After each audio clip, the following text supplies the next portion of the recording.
Final cut में आपका बहुत बहुत स्वागत है और मैं हूं शिफन शर्मा। तो चलिए शुरुआत करेंगे बुलेटिन की। रक्षा मंत्री राजनाथ सिंह ने पाकिस्तान को आड़े हाथों लेते हुए कहा है कि भारत से बार बार मुंह की खाने के बावजूद भी ये मुल्क सुधरने का नाम नहीं ले रहा। भारत के साथ हर जंग में करारी हार का सामना करने वाला ये मुल्क भारत में आतंकवाद को बढ़ावा देने में कोई कसर नहीं छोड़ रहा है। अखनूर में आज वेटरन्स डे के अवसर पर अपने संबोधन में रक्षा मंत्री राजनाथ सिंह ने कहा है कि पाकिस्तान भारत को अस्थिर करने के लिए आज भी आतंकियों को इस ओर धकेलने में कोई कसर नहीं छोड़ रहा, लेकिन हमारे सुरक्षा बल उनके हर नापाक मंसूबों पर पानी फेर रहे हैं। जम्मू कश्मीर में आज काफी हद तक जो हालात हैं वो सुधर चुके हैं और जम्मू कश्मीर पीओजेके के बिना अधूरा है। उन्होंने ये भी कहा है कि पाकिस्तान के हुक्मरान पीओजेके की आवाम को बरगलाने की कोशिश कर रहे हैं और कोई कसर नहीं छोड़ रहे हैं। दूसरी ओर इस मौके पर मौजूद मुख्यमंत्री उमर अब्दुल्ला ने अपने संबोधन में सैनिकों और पूर्व सैनिकों की पीठ थपथपाई और कहा कि उनका उत्थान सरकार की जिम्मेदारी है और इस मुहिम में वो कोई कसर नहीं छोड़ेंगे। और 1965 के युद्ध में जंग के मैदान में मिली जीत भारतीय सेनाओं के शौर्य, पराक्रम और यह बलिदान का परिणाम था। आप इतिहास उठाकर देखिए, भारत से हुई हर जंग में पाकिस्तान हारा है, चाहे 1948 में हुआ कबायली हमला हो या 1965 का युद्ध हो या 1971 का युद्ध हो या फिर 1999 का कारगिल युद्ध हो। हर लड़ाई में पाकिस्तान को हार का मुंह देखना पड़ा है। अवैध घुसपैठ और आतंकवाद को हवा देने का काम 1965 के जमाने से लगातार हमारा पड़ोसी देश करता चला आ रहा है। उसकी यही उम्मीद रही है कि जम्मू और कश्मीर में जो हमारे मुस्लिम आबादी के लोग हैं वह पाक फौज के साथ खड़े होंगे, लेकिन उनकी मुराद न पूरी हुई है और न कभी भी वह पूरी होने पाएगी, यह मैं पूरे विश्वास के साथ कह सकता हूं। क्योंकि आपने देखा होगा, न तो 1965 में यहां के लोगों ने पाकिस्तान का साथ दिया, न ही आतंकवाद के इस दौर में साथ दिया, बल्कि आतंकवाद से लड़ते लड़ते हमारे कई मुस्लिम भाइयों ने भी अपनी शहादत दी है। मोहम्मद उस्मान को भी मैं नहीं भूल सकता। पहले ऐसे मुस्लिम व सैनिक थे जिन्होंने देश की सीमाओं की सुरक्षा के लिए अपना बलिदान दिया था। पाकिस्तान अपनी तरफ से पूरी ताकत झोंकता है कैसे भारत को डिस्टेबलाइज किया जाए। इसके बावजूद पाकिस्तान ने आज तक आतंकवाद का दामन नहीं छोड़ा है। आज ही 80% से अधिक आतंकवादी पाकिस्तान से ही भारत में आते हैं। सीमा पार से जारी आतंकवाद 1965 में ही समाप्त हो गया होता यदि तत्कालीन सरकार ने जंग के मैदान में मिली कई स्ट्रेटेजिक एडवांसेज को बातचीत के मेज पर स्ट्रेटेजिक एडवांसेज में न बदल दिया होता। स्ट्रेटेजिक एडवांसेज हमको मिली थी, लेकिन बातचीत की मेज पर स्ट्रेटेजिक एडवांटेज में हम नहीं बदल पाए। यह आरोप नहीं है, जो हुआ उसके पीछे कुछ समय उनकी कुछ सोच रही होगी, उसकी चर्चा में यहां पर नहीं करना चाहता। साथियों, 1965 के युद्ध में भारतीय सेनाओं ने हाजी पीर पर तिरंगा लहराने में सफलता हासिल की, मगर उसे बातचीत की मेज पर छोड़ दिया गया। यदि न हुआ होता तो शायद आतंकवादियों की घुसपैठ के रास्ते उसी समय बंद हो गए होते, मैं ऐसा मानता हूं। इसकी शुरुआत हमने जम्मू और कश्मीर से धारा 377 समाप्त करके की है। आज यहां हालात काफी हद तक बदले हैं, इस सच्चाई को सभी को स्वीकार करना पड़ेगा। जम्मू कश्मीर बिना पीओके के अधूरा है, भारत के माथे का मुकुट मणि है। वैसे भी पीओके पाकिस्तान के लिए एक फॉरेन टेरिटरी से अधिक कुछ नहीं। पीओके में रह रही अवाम को एक डिग्निफाइड लाइफ से महरूम रखा जा रहा है। उन्हें मजहब के नाम पर हिंदुस्तान के खिलाफ बरगलाने और उकसाने की कोशिश पाकिस्तान के हुक्मरानों द्वारा यह बराबर की जा रही है। हाल ही में पीओके के इलीगल वजीर आजम अनवरुल हक ने हिंदुस्तान के खिलाफ जो जहर उगला है वह पाकिस्तान की ही साजिश का हिस्सा है। पीओके के वजीर आजम अनवरुल हक जो आज कह रहे हैं वही भारत विरोधी एजेंडा पाकिस्तान के हुक्मरानों ने जनरल जियाउल हक के जमाने से चलाया हुआ है। पीओके की जमीन का इस्तेमाल आतंकवाद का खतरनाक कारोबार चलाने में किया जा रहा है। ये बात आज मैं खुलकर कहना चाहता हूं।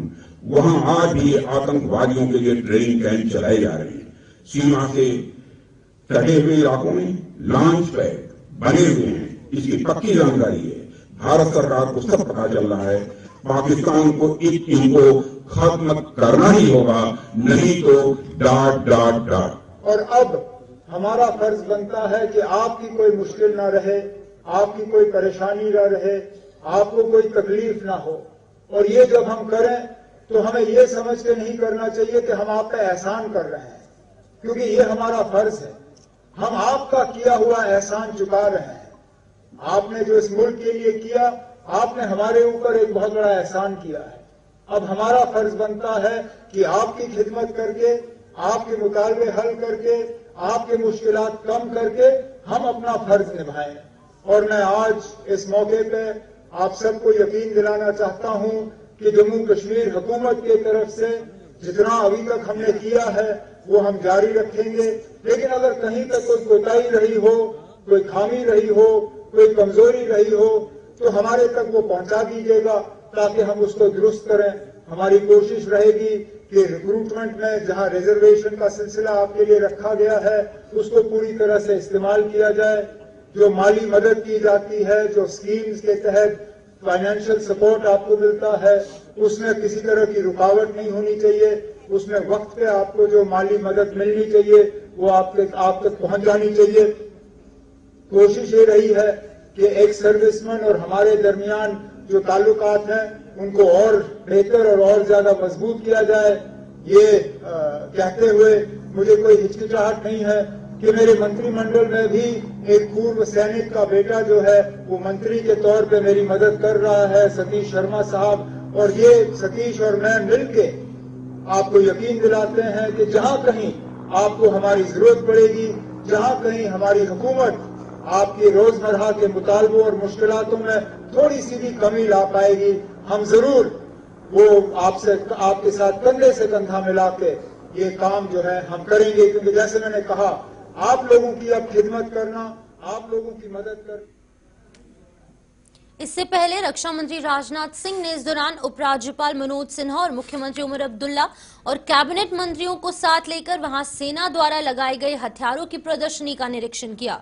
रक्षा मंत्री राजनाथ सिंह ने वहां सैनिकों के साथ साथ पूर्व सैनिकों और वीर नारियों के साथ भी मुलाकात की। इस दौरान रक्षा मंत्री को अपने बीच पाकर सैनिकों के परिवारों, खास तौर पर बच्चों की खुशी 7वें आसमान पर जा पहुंची और हर कोई उनकी एक झलक पाने को बेताब था।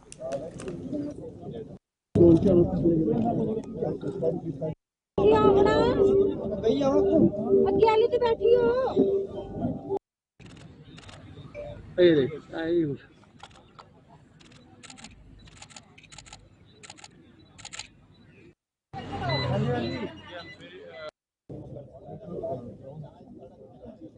खुशी की बात है कि आज हम सब लोग यहाँ पर एकत्रित हुए हैं कि ये हमारा वेटरन्स डे है कि जो भी पूर्व सैनिक हैं इस यूनियन टेरिटरी के, उनको सबको बुलावा है यहाँ पे आने का और मिलने का, आपस में एक दूसरे को सम्मान देने का। और यही एक कारण है कि आज जो हमारे जितने भी सर्विंग ऑफिसर साहबान, जेएसयू जवान और अदर रैंक्स हैं, वो सब चाहते हैं कि वो मिले उन पुराने जवानों को जिन लोगों ने इस देश के लिए अपने पूरा काम किया है।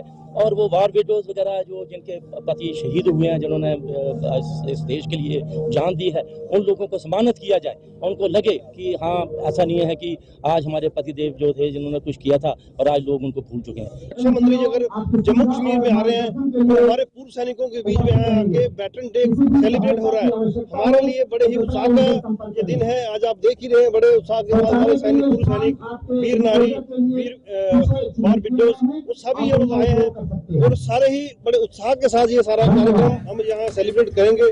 उसी के उपलक्ष्य में हमारे बीच में कैबिनेट मंत्री जावेद राणा और सतीश शर्मा ने अखनूर में जल शक्ति और सिंचाई विभाग, कुछ अन्य विभागों के साथ, उनके अधिकारियों के साथ अगर बात करेंगे तो बैठक कर लोगों को पेश आ रही समस्याओं का समाधान करने के दिशा निर्देश जारी किए। बैठक में मौजूद अखनूर के विधायक मोहनलाल भगत ने लोगों की समस्याओं से मंत्रियों को अवगत करवाया और इन सभी समस्याओं में ज्यादातर मुद्दे चिनाब दरिया के पानी से जमीनों के होने वाले कटाव से संबंधित थे। वहीं जल शक्ति विभाग की परियोजनाओं पर भी बैठक में विचार विमर्श किया गया और विभागीय अधिकारियों ने भी अपना पक्ष रखते हुए मंत्रियों को कुछ जरूरतों से वाकिफ करवाया।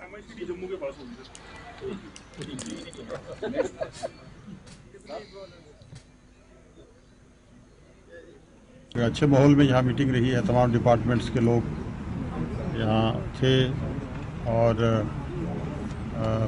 डिफरेंट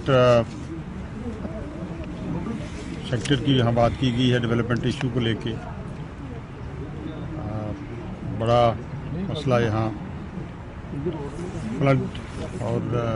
फ्लड इरीगेशंस के मसाइल आए हैं और चनाब की जो अतराफ में जो एरियाज़ हैं, विलेजेस हैं, वो दरिया का फ्लो जो है वो चेंज होने से डैमेज होता रहता है, उसकी भी बात हुई है। और जो वाटर टेबल डाउन हो जाता है और पानी की कमी रहती है, लिफ्ट इरीगेशन स्कीम जो है वो ख़राब हो जाती हैं, नॉन फंक्शनल हैं। उनके बारे में भी एमएलए साहब ने भी और दूसरे हमारे साथियों ने बातें यहाँ की हैं। मैंने डिपार्टमेंट्स को यहाँ हिदायत दे दी है और जहाँ जहाँ फ्लड प्रोटेक्शन का है, यहाँ दूसरे कामकाज हैं, जो कुछ प्रोजेक्ट यहाँ सैंक्शन है। पूर्व मंत्री और भारतीय जनता पार्टी के प्रदेश उपाध्यक्ष श्यामलाल चौधरी ने आज घराना वेटलैंड का दौरा कर इसके आसपास रहने वाले लोगों को पेश आ रही समस्याओं का जायजा लिया। पूर्व मंत्री ने स्थानीय लोगों के साथ बैठक कर उनके मन की बात सुनी और सभी समस्याओं को प्रशासन तक पहुंचाने का आश्वासन दिया ताकि उनका समाधान किया जा सके। लोगों ने पूर्व मंत्री को बताया कि वेटलैंड में आने वाले पक्षी उनकी फसलों को बर्बाद कर रहे हैं और साथ ही साथ उन्हें कुछ अन्य दिक्कतें भी यहां पर झेलनी पड़ रही हैं।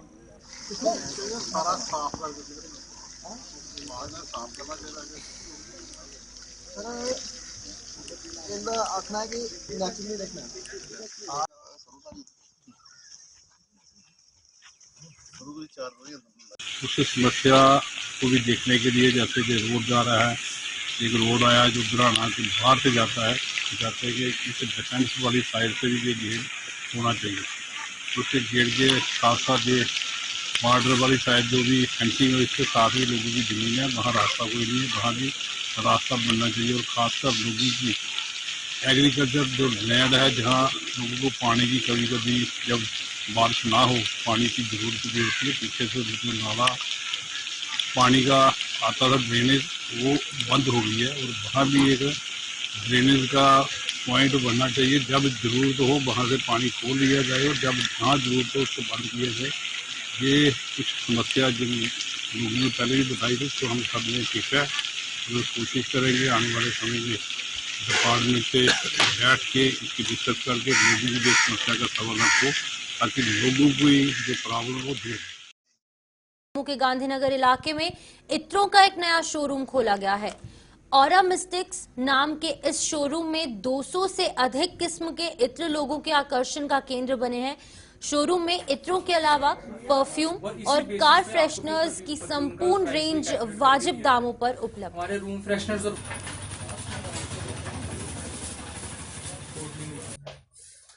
ठीक है, चलेगा।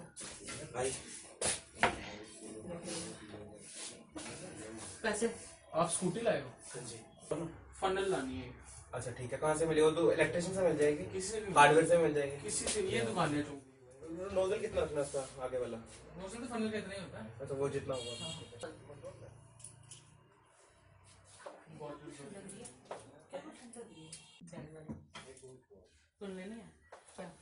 दूधाधारी मंदिर के पास पवन चौक है, उस वाली लेन के आप अंदर आएंगे तो भी आपको हमारी शॉप मिल जाएगी। और एक डॉक्टर हैं यहाँ पे, डॉक्टर सीडी गुप्ता, तो उनकी क्लिनिक के बिल्कुल पास में हमारा जो स्टोर है वो आज ओपन हो गया है। तो आप सभी से रिक्वेस्ट है कि आप आइए और जितनी भी हमारी वैरायटी है, ऐसे तो हमारे पास 1500 प्लस वैरायटी है, but in store near about 250 हमारे पास अभी अवेलेबल है। और अगर आप कोई और फ्रेग्रेंसेस जो आप चाहते हैं कि आपको चाहिए, तो वो भी हम लोग आपको प्रोवाइड करवाते हैं विद इन 10 to 12 डेज में, वो भी हम आपको प्रोवाइड करवा सकते हैं। और दूसरा हमारे पास जो बॉटल्स एंड कैप्स की जो है वो भी बहुत सारी ह्यूज रेंज है। अतर्स, परफ्यूम्स, अपना रूम स्प्रेज एंड हमारा अभी कार परफ्यूम्स, अभी हम लोग इन चीजों में डील कर रहे हैं। इन फ्यूचर हमारे और भी एरोमेटिक जो भी प्रोडक्ट्स होते हैं वो भी हम लोग इसमें, डिफ्यूजर ऑयल्स भी हैं, डिफ्यूजर ऑयल्स भी हमारे पास। वहीं कश्मीरी मुस्लिम माइग्रेंट फोरम ने आज जम्मू में रिलीफ कमिश्नर कार्यालय परिसर में अपनी मांगों को लेकर प्रदर्शन किया। फोरम के मुताबिक करीब 1250 विस्थापित परिवारों का रिलीफ बनकर अधिकारियों ने इन परिवारों के साथ धोखा किया है। फोरम के चेयरमैन शेख फिदा हुसैन ने बताया है कि अब चूंकि इन 1250 परिवारों में से कुछ परिवारों की वेरिफिकेशन की प्रक्रिया पूरी हो चुकी है, लिहाजा उनका रिलीफ फौरी तौर पर शुरू किया जाना चाहिए।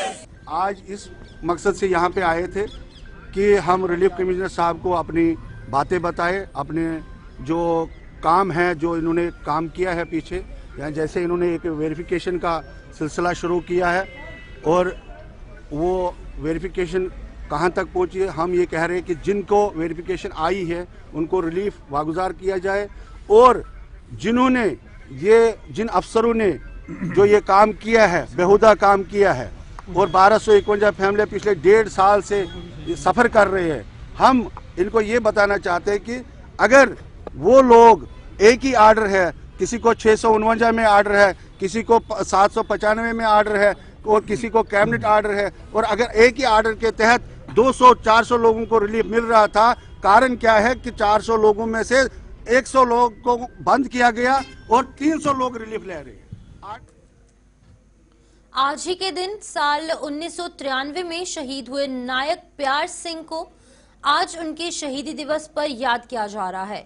कठुआ के गांव कुके चक के अंदर उनकी याद में बने स्मृति स्थल पर उनके परिवारजनों ने, यानी उनके परिजनों के अलावा सेना और कठुआ के विधायक डॉक्टर भारत भूषण सहित अन्य लोगों ने उन्हें अपने श्रद्धा सुमन अर्पित किए। प्यार सिंह 14 जनवरी 1993 को ऑपरेशन मेघदूत के दौरान सियाचिन ग्लेशियर में शहीद हो गए थे। वो अपनी ड्यूटी कर रहे थे और बर्फीला तूफान आया, उसमें उन्होंने अपने जो साथी थे उनकी जान बचा दी, लेकिन वो अपनी जान नहीं बचा पाए। और in the line of duty, मैं कहता हूँ जो हमारा आर्मी का ट्रेडिशन है उसको बरकरार रखते हुए उन्होंने अपनी जान दी और अपने साथियों को बचाया। और आज के दिन हम सारे उनको याद करते हैं और फख्र महसूस करते हैं कि हमारे समाज का कोई ऐसा इंसान पैदा हुआ, हमारे मोहल्ले का, हमारे कठुए का, जिन्होंने अपने देश के लिए जान दी। और ये जो याद करना उनको एक किस्म का हमारा ये है कि सभी जो आने वाली जनरेशन है उनको एक इंस्पिरेशन मिले कि हम लोग सारे। सुरनकोट के बफलियाज ब्लॉक में कई सरकारी दफ्तर न होने से लोगों को असुविधा हो रही है। इस ब्लॉक के कई सरकारी दफ्तर सुरनकोट और इसके आसपास के इलाकों में स्थापित किए गए हैं, जिसके चलते लोगों को अपने जरूरी कामकाज के लिए सुरनकोट आना पड़ता है।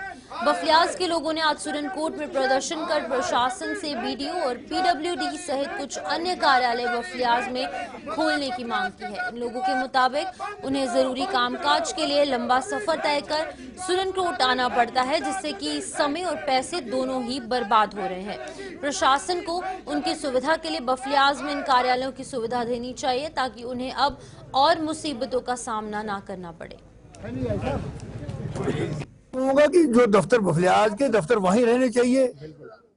ये जो बफलियाज है, आप ये देखिए पीर पंजाल और बफलियाज में कितना सेंटेंस है। अगर वो दफ्तर उठा के ये फिर सीधे सुरनकोट में ले आओ, हमें सुरनकोट में आना पड़ेगा। बाकी खुदा और खुदा के रसूल के सामने पीएचई वालों ने जो गंद डाली हुई है उसका कोई अजाला नहीं कर सकता। मुझे 4 दिन हो गए ला इलाहा इल्लल्लाह मुहम्मद रसूलुल्लाह, मेरे बाथरूम में पानी नहीं। पाइपें पड़ी हुई, सुनो, पाइपें लगी हुई हैं और पानी कोई भी नहीं है, टैंक बने हुए कोई भी नहीं है। जब किसी अफसर से बात करो, कोई अफसर ना सुनने के लिए तैयार है, सिर्फ रिश्वतखोरी ही चल रही है। तो ब्लॉक बफलियाज एक वसी इलाका है, वहाँ पे हमारी सुनवाई नहीं हुई तो हम मजबूर होकर यहाँ तक आए हैं तहसील हेडक्वार्टर पे। और देखा जाए तो हमें एक वहाँ पे बफलियाज पे जितने भी ऑफिस हैं वो रेंट पे थे और वहाँ पे वीडियो ऑफिस का मसला आया। वीडियो ऑफिस हमारा पोशाना से यहाँ सुरनकोट तक 60 किलोमीटर एरिया पे जो है मुश्तमिल इलाका है, तो वहाँ से वो शिफ्ट करके सुरनकोट के नजदीक उन्होंने। हमारी मांग है बफलियाज में सेंटर पॉइंट है ताकि लोग वहाँ से हर एक स्टेशन की गाड़ी मिलती है, लोगों को सेंटर पॉइंट है फजलाबाद से लेकर पोशाने तक सेंटर पॉइंट बफलियाज वहाँ होना चाहिए। दूसरा हमारे पास एक ही जगह थी डाक बंगलो, वहाँ पे भी सीआरपीएफ जबरदस्ती वहाँ पे बैठा के रखी है और वहाँ पे हमारी आए दिन कोई भी मीटिंग होती।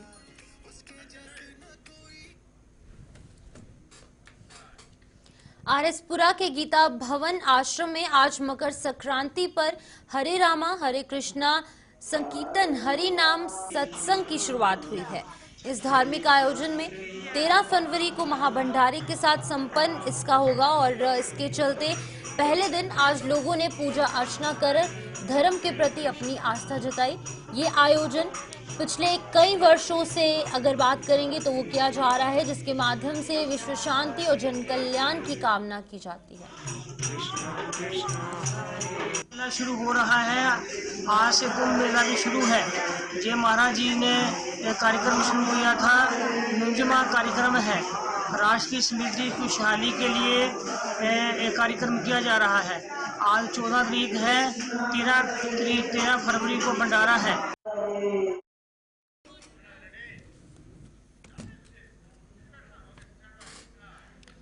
बिश्नाह के रिहाल गांव में आज मकर संक्रांति पर अति महाविष्णु यज्ञ की शुरुआत हुई। इसका शुभारंभ कलश यात्रा के माध्यम से किया गया, जिसमें सैकड़ों की संख्या में श्रद्धालुओं ने अपने भाग लेकर धर्म के प्रति अपनी आस्था जताई।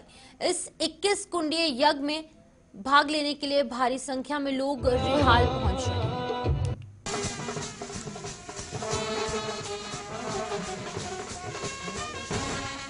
विष्णु भगवान का महायज्ञ 21 कुंडीय यज्ञ आज से प्रारंभ हो गया है, क्योंकि आज मकर संक्रांति है।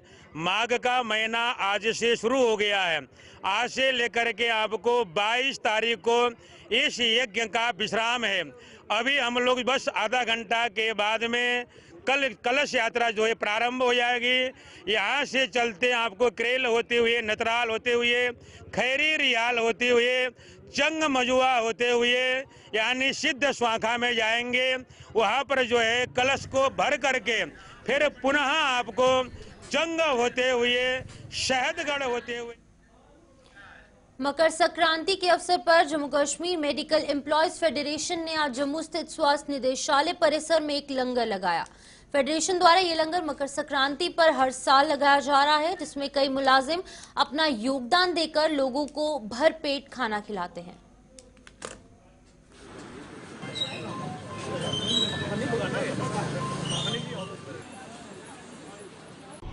आज जो मकर संक्रांति है बहुत बड़ा त्योहार होता है। ये हिंदू धर्म का बहुत बड़ा त्योहार इसको माना गया है और हर साल की तरह हम एकता, इत्तेफाक और प्यार में रहने के लिए सभी हमारी फेडरेशन की तरफ से ये हर साल मकर संक्रांति में लंगर लगाया जाता है, ताकि भगवान के आगे हम यही अरदास करते हैं कि भगवान सभी को सुख दे, शांति दे और जो पिछला जो महीना बीता है बहुत अच्छे ढंग से बीता, अगला जो साल आ रहा है वो भी बहुत अच्छे ढंग से बीते। इसके साथ साथ क्योंकि हमारा जो डिपार्टमेंट है एक हेल्थ डिपार्टमेंट है, हम लोगों की सेवा के लिए ये डिपार्टमेंट बना है और हम सेवा ही नहीं करते। तो चलिए फिलहाल इस बुलेटिन में इतना ही, दीजिए इजाजत और आप बने रहे गुलिस्तान न्यूज़ के साथ।